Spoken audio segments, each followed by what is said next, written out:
मंगलप्रभात लोढा कोणत्या एका समाजाचे मंत्री नाहीत, त्यांनी कोर्टाचा मान राखायला हवा. राज ठाकरेंनी लोढांना सुनावलं. तसंच कबुतरांना खाद्य टाकणाऱ्यांवर कारवाई करा. राज ठाकरेंकडून भूमिका स्पष्ट.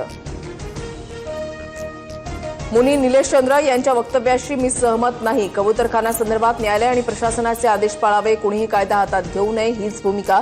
मंत्री मंगलप्रभात लोढांचं राज ठाकरेंना उत्तर.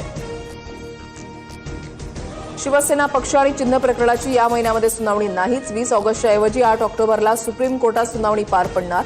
खटला लवकर संपवायचा आहे अशी कोर्टानं टिप्पणी केली असतानाही सुनावणी लांबणीवर. निकाल लवकर द्या. न्याय न मिळाल्यास सुप्रीम कोर्टाच्या दरवाजामध्ये लोकशाही तडफडून मरून जाईल. शिवसेना आणि राष्ट्रवादी पक्ष चिन्हाच्या सुनावणीवरून उद्धव ठाकरेंची सुप्रीम कोर्टाला विनंती.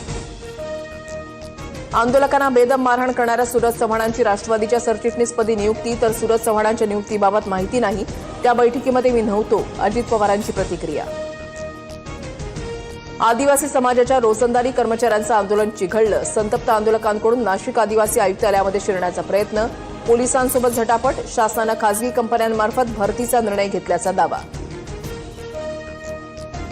सिंधुदुर्गमधील जनता दरबारमध्ये पालकमंत्री नितेश राणेंचा महसूल अधिकाऱ्याला दम. लोकांची कामं करा, नाहीतर निलंबित करू. नितेश राणेंचा इशारा.